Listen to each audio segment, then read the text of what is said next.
Bonjour les amis de Radio Camino. Ce matin, j'ai rencontré le maire d'une petite commune du Jura, une commune dans laquelle passe la Via Francigena, et il me disait je vois passer de plus en plus de pèlerins.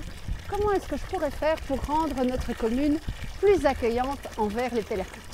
Eh bien, j'ai réfléchi à cette question et je vais vous y répondre, monsieur le maire, pour vous donner quelques idées pour accueillir les pèlerins chez vous.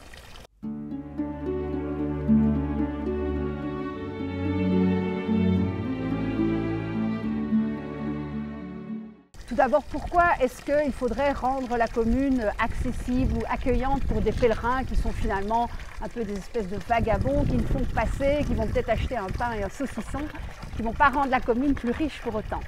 Eh bien, pour moi, il y a deux raisons. D'abord, peut-être d'apporter une ouverture aux villageois, une ouverture vers des étrangers qui passent, qui viennent du nord et puis qui vont peut-être partager des choses sur leur voyage.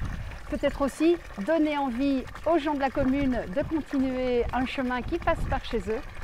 Et puis d'un point de vue économique, c'est vrai que le pèlerin en tant que tel ne va peut-être pas apporter énormément de revenus à la commune, mais s'il a un bon souvenir de chez vous, il en parlera aux autres et il reviendra peut-être en vacances cet hiver au sport d'hiver par exemple, ou en été avec sa famille. Quelles sont les choses qu'une commune peut mettre en place pour accueillir les pèlerins? Eh bien d'abord, ça va être de repérer par où passe le chemin de Compostelle ou la Via Francigena ou le chemin de randonnée qui passe à travers la commune et de veiller tout simplement à ce que la route soit bien fauchée, que ce soit relativement praticable, idéalement même pour les vélos. Et puis peut-être prévoir un petit banc, même une table de pique-nique, un point d'eau, un endroit où le pèlerin peut se reposer, même à l'abri de la pluie ou à l'abri du soleil. Là, ce sont déjà des petits signes qui rendent la commune très accueillante. Une autre idée, c'est de renforcer le balisage dans la commune. Par exemple, si c'est un chemin de Compostelle, de mettre des coquilles en plus, ou sur le chemin de Rome, d'aller mettre des petits panneaux avec Bienvenue aux pèlerins, le petit pèlerin jaune, symbole de la Via Francigena. Et puis peut-être aussi un panneau d'explication sur quel est le rôle historique de ce lieu. Par exemple, la commune où j'étais ce matin s'appelait Les Hôpitaux. Eh bien, certainement, il y a un lien avec le pèlerinage et l'accueil des pèlerins. C'est toujours très intéressant pour le pèlerin d'avoir des repères historiques au long de son chemin.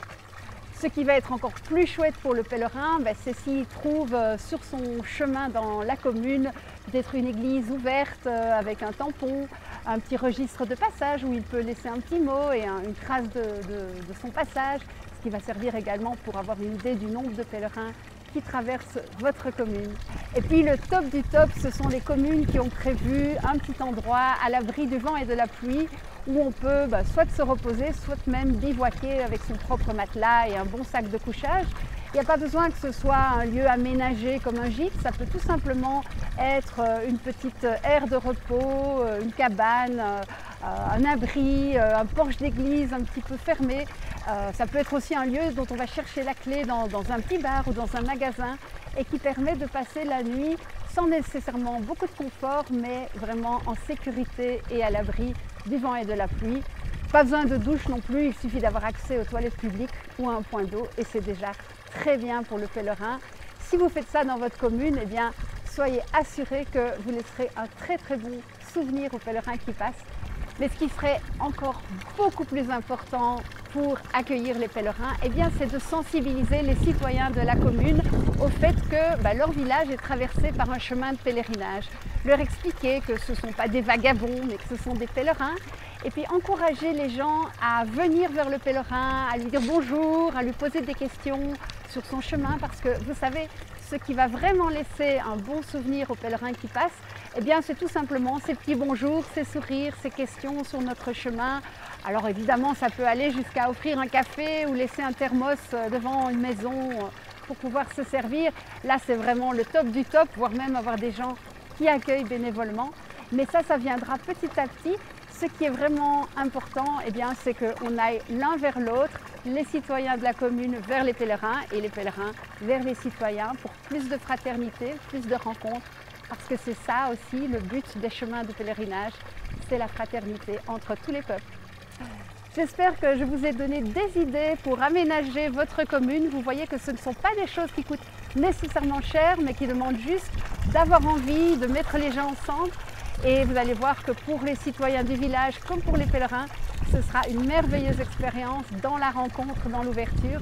En tout cas, c'est tout ce que je vous souhaite et je vous remercie d'avance pour ce que vous ferez pour les pèlerins. À bientôt. Ciao.